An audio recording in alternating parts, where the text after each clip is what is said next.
Hey guys, John Baronick here. I wanted to share with everybody. I know lithium batteries are, a hot topic right now. They have been for the last couple of years, quite honestly. Um, as far as saving weight on your boat. So I wanted to point out a couple of things that I did last year and some observations that I've made, and I'm hoping maybe it'll save somebody maybe a little bit of money, maybe a little bit of time and effort.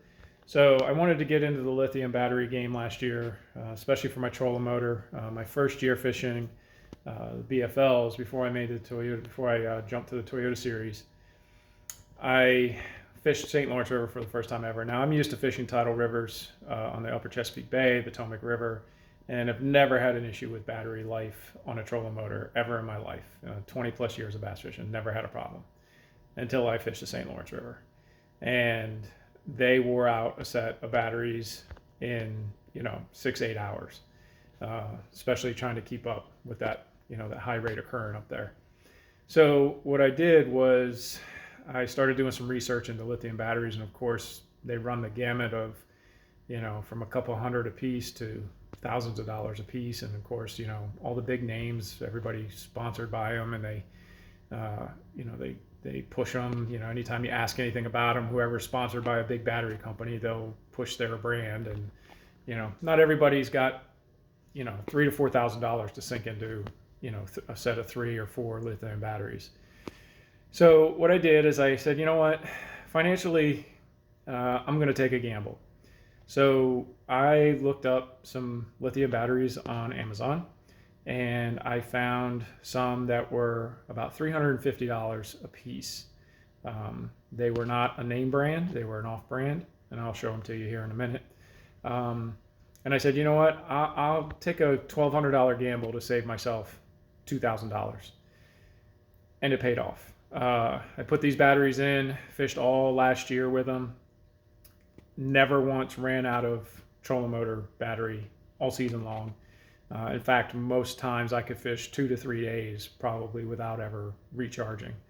Then I said, well, since these worked so well, and I was upgrading to live scope last year, again, to help fish these northern rivers, I said, let me get one more and I'll run all my electronics exclusively on one battery. So I bought another one, again, another 100 amp hour, and was able to fish anywhere from 10 to 16 hours running all my electronics on all day long, full bright screen, without an issue.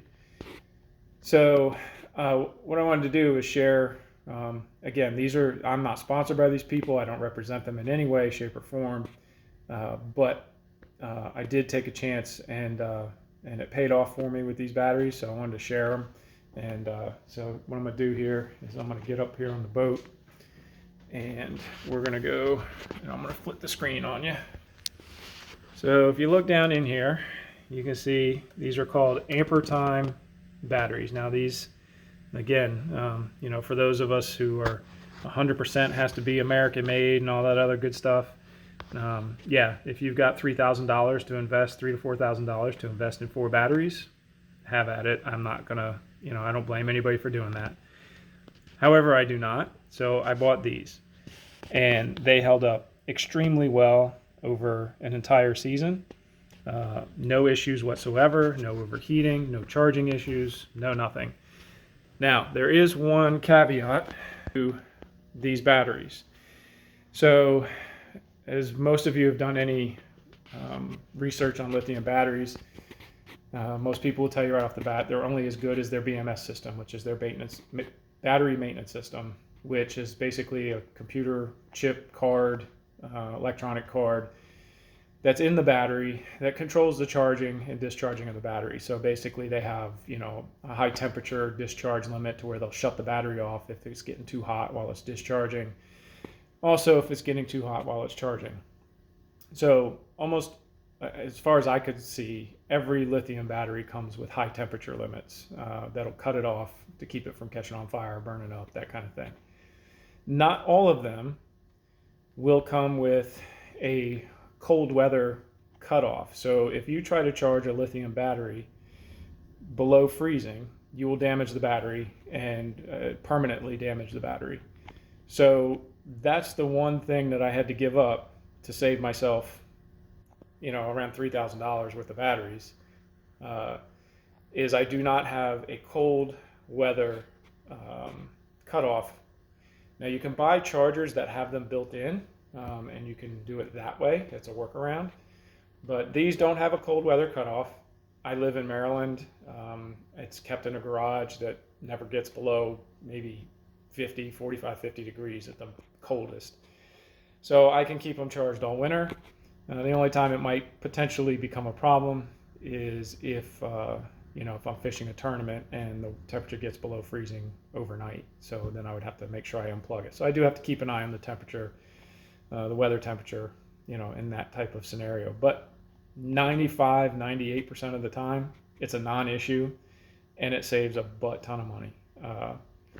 So again, these have held up extremely well. I waited to say anything about them because I didn't want to say anything, put my name out there as even recommending them, even though I'm not sponsored or I don't represent the company at all. I just didn't want to put my name out there if I wasn't sure that they were going to work. So I tested them for a whole season. They worked great, no problems. You can get them on Amazon. They were, when I first bought the first three, they were $3.59 a piece. They went up slightly, and then just recently they came back down again. But they're anywhere from $300 to $400. And if you can find a cheaper lithium battery, 100 amp hour lithium battery that'll hold up to a season without a problem, I don't know what to say, but that's what I found. It's worked for me. It's worked for a season. I'm going into my second season with them, and we'll see what happens again this season. But I thought I'd share that with people. Shares a little bit of the knowledge of how they work, what the charging on them is, and that kind of thing. Now there is also one other thing. When you do buy lithium batteries, a lot of people don't do enough research, and what they do is they just wire them into the boat and throw a charger on them and wonder why they don't last or they don't hold up. There is a very, very specific procedure to charging these batteries for the first time in order to get them to their maximum charge level before you wire them together and then try to charge them together. So with any of these, I would recommend that you follow the manufacturer's very specific guidelines, and you shouldn't have any problems if you do so. I think a lot of the things that I've seen online, most of the guys just throw them in a boat, wire them together, and try to charge them that way, and it's not the way to do it. You have to charge them to their full rate individually before you even think of putting them together.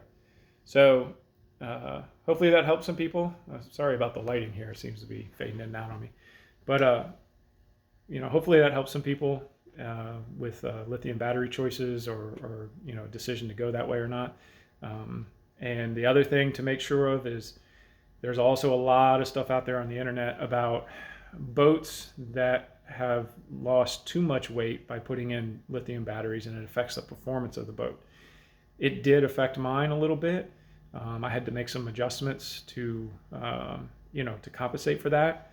A lot of that is just basically moving weight around in your boat to get most of your weight to the back of the boat. My particular boat likes to run heavy in the ass end, and to get the bow up easier and keep it up.